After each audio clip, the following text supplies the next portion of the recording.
বন্ধুরা, আজকে একটা নতুন গল্প নিয়ে আসলাম তোমাদের মাঝে। এটা সত্য এবং বাস্তব জীবনের ঘটনা। শেষ পর্যন্ত শোনার অনুরোধ রইল। শুনলে তোমার মধু চলে আসবে। দেরি না করে চলো শুরু করা যাক। বাবা আমার রুমে ধীরে ধীরে আসলেন। আমি দরজা ভিতর থেকে লক করতে ভুলে গেছি। আমি ঘুমিয়েছিলাম। বাবা আস্তে করে আমার বিছানায় বসল। তারপর বাবা আমার সাথে যা করেছিলেন তা কোনো মেয়েদের পক্ষে মেনে নেওয়া সম্ভব ছিল না। তাহলে আসল ঘটনাটি শুরু করি। আমার দুই মেয়ে, বক্তার নাম তুষ্টি আর ছোটটার নাম মিষ্টি। তাদের মা খুব শখ করে মিলিয়ে দুই মেয়ের নাম রাখেন। বড় মেয়ে থাকাতে থেকে কলেজে পড়ালেখা করে, আর ছোট মেয়ে আমার সাথে রাজশাহীতে থাকে। তাদের মা মারা যায় বছর 7 আগে। ছোট মেয়ের বয়স 13 বছর। আমাদের ফ্যামিলিতে আর কেউ নেই। একজন ভুয়া আছে, সারাদিন রান্না বান্না করে সন্ধেবেলা চলে যায়। বৃষ্টির বয়স 17 হলেও তাকে দেখতে অনেক লম্বা সুন্দরী। এখনই তার বড় বোনের সমান লম্বা হয়ে গেছে, কিন্তু মন মানসিকতা ঠিকই বাচ্চাদের মতো। এখনও বই তাকে স্নান করিয়ে দেয়। বইয়ের তাকে দেখাশোনা করে আমি কাজের মানুষ সারাদিন বাইরে থাকি। মেয়েদের দিকে খুব একটা নজর দিতে পারি না। পুরনো বই হাতে সব সামলায়। তাই মেয়েদের সাথে আমার বন্ধুত্বপূর্ণ সম্পর্ক গড়ে ওঠেনি। তারা আমাকে বেশ ভয় পায়। হঠাৎ একদিন বুয়া অসুস্থ হয়ে যায়। প্রায় 1 সপ্তাহ আসতে পারেনি। একদিন রাতে অফিস থেকে বাসায় এসে খেতে বসি। বৃষ্টি আমাকে ঠোঁট ফুলিয়ে বলল, বাবা আমাদের বুয়া 1 সপ্তাহ ধরে আসে না, তাই আমি গোসল পর্যন্ত করতে পারছি না। তুমি রোজ বাইরে থেকে খাবার নিয়ে আস। এসব খেতে আর ভাল লাগে না।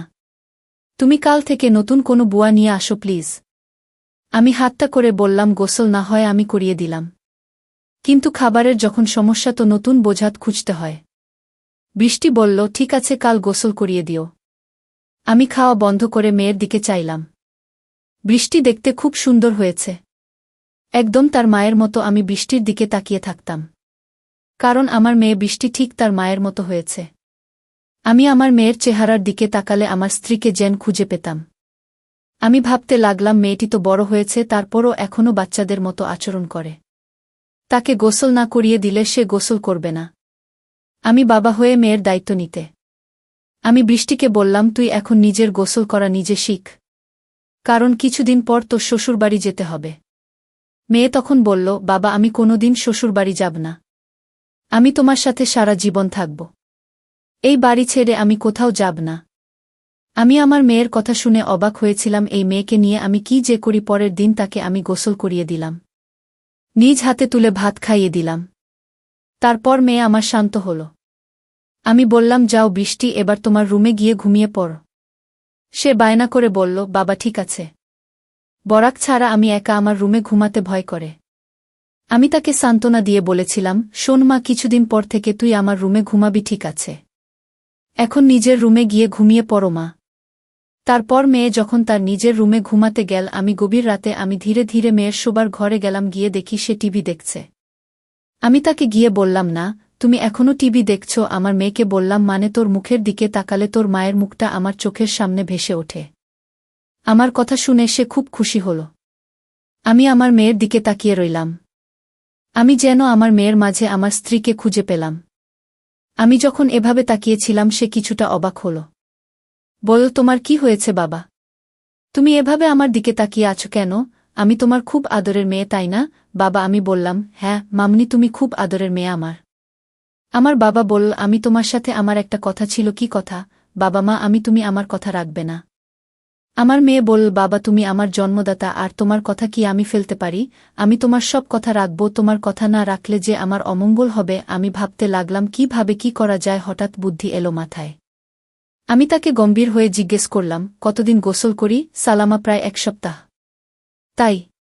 আচ্ছা ঠিক আছে, চলো আমি তোমাকে আজ গোসল করিয়ে দিই। কাজের বুয়া আসবে কোনোদিন, আর তুমি এতদিন গোসল ছাড়া থাকবে।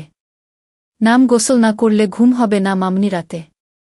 তাই চলো আগে গোসল না করিয়ে দেই। তুমি আমার মেয়ে, আমি তোমার যত্ন না করলে লোকে মন্দ বলবে। তাছাড়া আমি তোমাকে এভাবে থাকতে দিতে পারি না। চলো আমি তোমাকে গোসল না করিয়ে দিই। এতদিন গোসল না করলে শরীর খারাপ হবে। মেয়ে বলল, এখন তো রাত, কাল সকালে করি আব্বু। আমি আমার মেয়ের কথা মেনে নিলাম। তবে মাকাল তো আমি কাজে চলে যাব। ফিরতে আবার রাত হবে। মেয়ে বলল, ঠিক আছে বাবা, তাহলে কাল রাতে তুমি গোসল করিয়ে দিও। যা বাবা, এখন গিয়ে ঘুমাও। আমিও ঘুমাব। ঠিক আছে মা, তাহলে তুমি ঘুমিয়ে পড়। আমি ঘুমাতে গেলাম। পরের দিন সকালে উঠে আমি আমার মেয়েকে বললাম, মা আজ বাড়িতে কেউ নেই, তাই বাড়িটা একদম খালি পড়ে থাকবে। তোমার আজ আর স্কুলে যেতে হবে না, কাল স্কুলে যেও। আমি বাবার কথা শুনে খুব খুশি হলাম, কারণ আজ সারাদিন টিভি দেখতে পারব। সেদিন আমি সারাদিন ঘরে বসে টিভি দেখছিলাম, বড় আপুর সাথে ফোনে কথা বলেছিলাম। সন্ধ্যা ঘনিয়ে আসছে, বাবা এখনও বাড়িতে ফিরছে না। আমি বাবার জন্য অপেক্ষা করতে লাগলাম, কিন্তু বাবা প্রায় রাত 10টার দিকে বাড়িতে ফিরল। আমি বাবাকে জিজ্ঞেস করলাম, বাবা এত দেরি হল কেন? আমি তোমার জন্য সেই কখন থেকে অপেক্ষা করছি, তোমার কোনো খবর নেই। বাবা বলল, মা আমি একটা ঝামেলায় পড়ে গিয়েছিলাম, তাই আসতে একটু দেরি হয়ে গিয়েছে। এখন চলো মা, গোসল করিয়ে দিই। মেয়েটা বলল, বাবা আমি আজ গোসল না করলে হয় না, খুব শীত লাগছে। আমি মেয়েকে বললাম, মা আজ তোমার গোসল করতে হবে, নইলে তোমার শরীরে অসুখ হয়ে যাবে, শরীরে সর্দি জ্বর আসতে পারে। আমি বাবার কথা শুনে বললাম, ঠিক আছে বাবা, চলো আমি গোল করব। আমি তাকে বাথরুমে নিয়ে গেলাম। তারপর আমার ছোট্ট মেয়েটাকে গোসল করিয়ে দিলাম। আমার লক্ষ্মী মেয়েটা বলল, বাবা আজ মাথাটা অনেক ভাল লাগছে, আমার শরীরটা ভাল লাগছে। আমি বললাম, গোসল হচ্ছে আল্লাহর নেয়ামত, গোসল না করলে শরীর ভাল লাগে না, রাতে ঘুম হয় না। আজ তোর অনেক ভালো ঘুম হবে।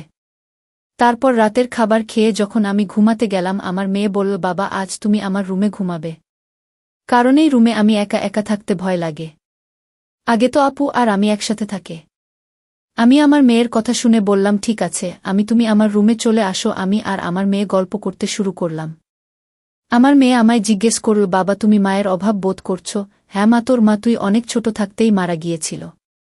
আমি তোদের কথা চিন্তা করে আমি আর কোনো বিয়ে করিনি, কারণ সৎ মা বাড়িতে নিয়ে আসলে আরও যন্ত্রণা বাড়বে, তাই এইসব ভেবে আর বিয়ে করিনি, কারণ তাদের মুখের দিকে তাকিয়ে আমি সারাটা জীবন কাটিয়ে দিব। বাবার কথা শুনে আমার কান্না চলে আসছিল। আমার বাবা তার নিজস্ব খোঁজেননি, আমাদের সুখের জন্য বাবা সারা জীবন এভাবেই কাটিয়ে দিল।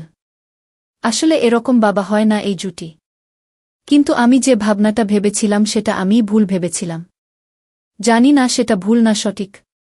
আমি পরদিন রাতে বাবার রুমে থাকতে চাইনি, কারণ রাতে বাবা নাক ডাকে, এটাও সমস্যা ছিল না।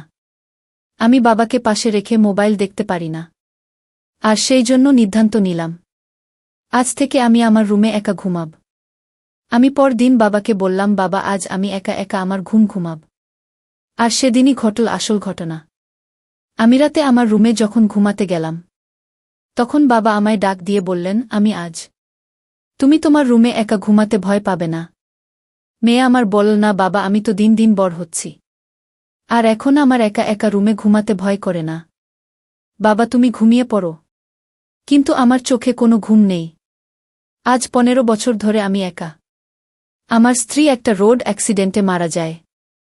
আমার স্ত্রী দেখতে অনেক সুন্দরী ছিল। আমার তো মন চায় অনেক কিছু করার। যাই হোক, আমার চোখে ঘুম আসছিল। ঘড়ির কাঁটার দিকে তাকিয়ে দেখি রাত প্রায় 1টা বাজে। আমি আস্তে করে আমার মেয়ের রুমের দরজার কাছে গেলাম।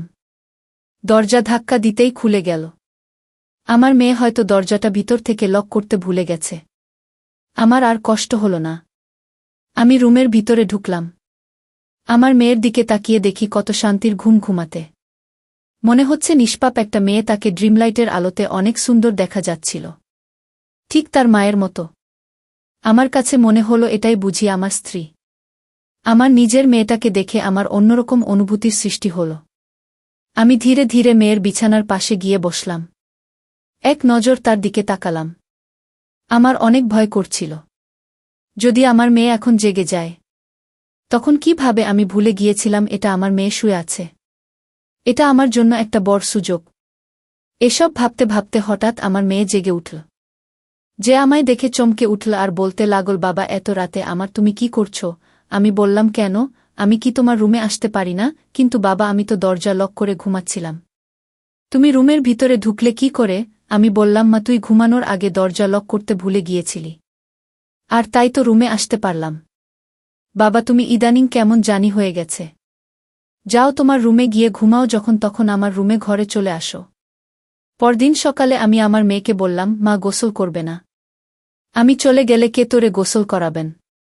মেয়ে তখন বলল, বাবা আজ থেকে তোমার আর কষ্ট করতে হবে না, আমি নিজে গোসল করতে পারব। আমি আমার মেয়ের কথা শুনে ভাবলাম মেয়ে কি আমার মনের কথা জেনে গেছে, আরেক মনে ভাবলাম সে আমার মনের খবর কি করে জানবে। আমি রাতে বাড়িতে ফিরলাম। ফিরে দেখি মেয়ে ঘরে বসে টিভি দেখছে। আমি আমার মেয়েকে জিজ্ঞেস করলাম, বৃষ্টি আজ তুই আমার রুমে ঘুমাবি? কারণ আমার শরীরটা ভালো না। আমি বাবার বাহানা কিছুটা বুঝতে পারছি, কারণ বাবার ইদানিং মনের ভিতর খারাপ কিছু চলছে। আমার বাবাকে সন্দেহ সৃষ্টি হল। আমি সিদ্ধান্ত নিলাম আমি আর বাবা রুমে ঘুমাব না। বাবা ইদানিং পাগলের মতো হয়ে গেছে। আমি আজ আমার রুমে ঘুমাতে গেলাম। রাতে শরীরটা ক্লান্ত ছিল, তাই আজ সকাল সকাল ঘুমিয়ে পড়েছিলাম। রাত যখন গভীর হল আমি অনুভব করলাম আমার রুমে কে যেন প্রবেশ করছে, আমার সাথে অদ্ভুত আচরণ করার চেষ্টা করছে। আমি যখন বুঝতে পারলাম, আমি ঘুম থেকে উঠে বাবাকে দেখতে পাইলাম। আমি বাবাকে বললাম, বাবা এত রাতে আমার রুমে কেন আসলে, আর আমার সাথে এমন আচরণ কেন করছো? বাবা তুমি ভুলে গেছ আমি তোমার মেয়ে, তুমি এখনই রুম থেকে বাহির হয়ে যাও। বাবা তখন চিৎকার করে বলল, আমি যে রুম থেকে যাব না। না, এই রুমে আমার স্ত্রী লুকিয়ে আছে, বের করে দাও আমার স্ত্রীকে। বাবার কথা শুনে আমি অবাক হয়ে গেলাম। আসো পুজো তো। বাবা এসব কি বলছে? বাবা আমি তোমার আদরের মেয়ে, তুমি এসব কি বলছো? বাবা তুমি যদি আমার সাথে খারাপ আচরণ করো তাহলে আমি ভুলে যাব তুমি আমার বাবা। বাবা আমায় বল আজ আমি মরে যাব, তাও আজ এই রুম থেকে বের হব। বাবার এমন কথা শুনে আমি বাবাকে একটা ধাক্কা মেরে ফেলে দিলাম। বাবা তখন অজ্ঞান হয়ে লুটিয়ে পড়ল। আমি তাড়াতাড়ি বড়বাবুকে ফোন দিলাম। বড় আপু আর আমি বাবাকে হাসপাতালে নিয়ে গেলাম। বাবা 3 দিন যাবত অজ্ঞান ছিল। বড় আপু আমায় বলল, তুই নিজের বাবাকে ধাক্কা মারে। আপু তুই জানিস না, বাবা প্রতি রাতে আমার রুমে আসত, অন্যরকম আচরণ করার চেষ্টা করত। তাই আজ আমি বাবাকে কখন যে ধাক্কা মারলাম তা বুঝতে পারি। বাবার যখন জ্ঞান ফিরল ডাক্তার বলল, আপনার বাবা পাগল হয়ে গিয়েছে, ওনার ব্রেন নষ্ট হয়ে গিয়েছে, আর তাই আপনার সাথে এরকম খারাপ করত। ডাক্তারের কথা শুনে আমি কান্না করতে লাগলাম আর বলতে লাগলাম, আমি বড় ভুল করে ফেলেছি। আমার বাবা জ্ঞান হারাচ্ছিল, আর তাই তো আমার সাথে এরকম করত। বাবা তো আগে এরকম করত না। আমাদের কথা শুনে বাবা বেড থেকে উঠে বসল, আর আমাদের 2 বোনকে উদ্দেশ্য করে বলতে লাগল, শোনো মা, ডাক্তার ভুল বলেছে, আমি পাগল নই, আমার মাথাও ঠিক আছে। আমি 15 বছর ধরে তোদের মাকে দেখি না, আর তাই সে আমার পাশে না থাকাতে আমি সারাক্ষণ চিন্তায় ডুবে থাকতাম। আমার কিছুই ভাল লাগত না। কিন্তু আমার ছোট মেয়ে বৃষ্টির দিকে তাকালে আমার মনে হতো আমার স্ত্রীকে খুঁজে পেয়েছি, কারণ বৃষ্টি দেখতে হুবহু তার মায়ের মতো, আর তাই আমার মেয়ে হিসেবে বৃষ্টিকে দেখতাম। এতে আমার চিন্তা কমে যেত। আমি প্রতি রাতে তার রুমে গিয়ে তার কাপড় চোপড় এলোমেলো থাকলে আমি তা গুছিয়ে দিতাম। এটা কি আমার অপরাধ? আমার নিজের মেয়েকে স্নেহ করা কি আমার অপরাধ? আমার মেয়েকে আমি দেখতে না পেলে আমার খুব কষ্ট হতো না? আমার মেয়েকে আমি সব সময় চোখে চোখে রাখা, সেটাও কি আমার অপরাধ? বাবার মুখে এমন কথা শুনে আমি হাউমাউ করে কান্না করতে শুরু করলাম। বাবার পায়ে ধরে আমি বাবার কাছে ক্ষমা চাইলাম, বাবা তুমি আমায় ক্ষমা করে দাও, আমি তোমাকে ভুল বুঝেছিলাম।